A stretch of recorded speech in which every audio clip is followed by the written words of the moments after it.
ఇప్పుడే జీ5 app download చేయండి. చూడండి మీ ఫేవరెట్ టీవీ షోస్ ఎప్పుడైనా ఎక్కడైనా. దివ్యాంక ఏం మాయ చేసిందో కానీ అన్నయ్య ఆమెతో పెళ్లి కొప్పుకున్నాడు.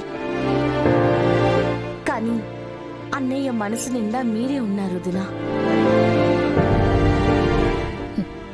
ప్రేమ లేదు, నా మీద నమ్మకం అంతకన్నా కాదు.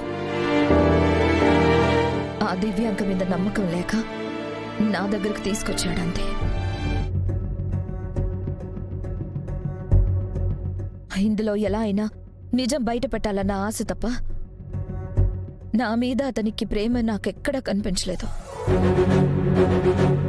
మనసులు విరిచేసే వాళ్ళకి మనసు ఉంటుందని నమ్మి నేను ఇంకోసారి తప్పు చేయలేను. లేదు దినా, అన్నయ్య ప్రేమలో నిజాయితీ ఉంది. అన్నయ్య ప్రేమని మీరు నమ్మండి.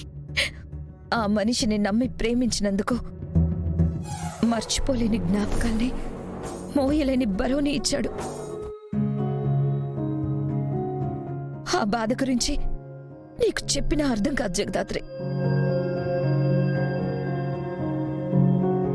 ఈ న్యూస్ అసలు తీసుకోకూడదనుకున్నాను. కానీ నాకన్నా, నా కోపం కన్నా నిజం గొప్పదని నమ్ముతున్నాను. అందుకే ఈ నిజాన్ని ప్రజల ముందు పెడతాను. ఆ మినిస్టర్ చేసిన అక్రమాల గురించి అందరికీ తెలిసేలా చేస్తాను.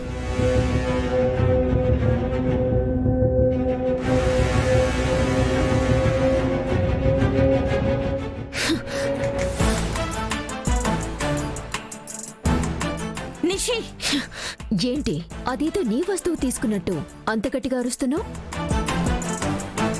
ఇది మా ఛానల్ న్యూస్, మా జర్నలిస్ట్ సంపాదించిన న్యూస్. అయినా అన్ని నీతులు మాట్లాడతారు కదా వదినా.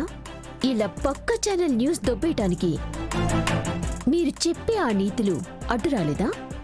మేమేమి ఆ న్యూస్ దొంగలించలేదు, మాయ మాటలు చెప్పి తీసుకోలేదు, ఎవ్వరినీ మోసం కూడా చేయలేదు. నువ్వున్న మీ ఛానల్ మనిషే మీ మీద నమ్మకం లేక నిజాన్ని ఎలాగైనా బయట పెట్టాలని కౌశికి వదిన సాయం కోరొస్తే తను సాయం చేస్తుంది, అంతే. మీ పని ఇలా కాదు. ఇప్పుడే దివ్యాంకకి జరిగిందంతా చెప్తాను. అప్పుడు ఏం చేయాలో తనే చూసుకుంటుంది. యాక్చువల్గా మాకు కావాల్సింది కూడా అదే నిషి. ఏంటి అర్థం కాలేదా? ఇప్పుడు నువ్వు వెళ్ళి ఆ దివ్యాంకకి సురేష్ అన్నయ్య న్యూస్ మన ఛానల్ కి కాకుండా కౌశికి వదిన ఛానల్ కి ఇచ్చాడు అని చెప్పగానే దివ్యాంక కోపంలో సురేష్ అన్నయ్యని ఉద్యోగంలో నుంచి తీసేస్తుంది. అప్పుడు సురేష్ అన్నయ్య వదిన కలిసిపోతారు.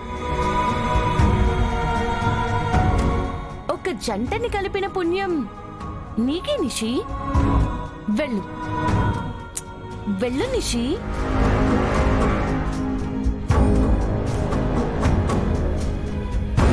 జీ5 యాప్ డౌన్లోడ్ చేసి అన్ని ఎపిసోడ్స్ పూర్తి ఉచితంగా చూడండి.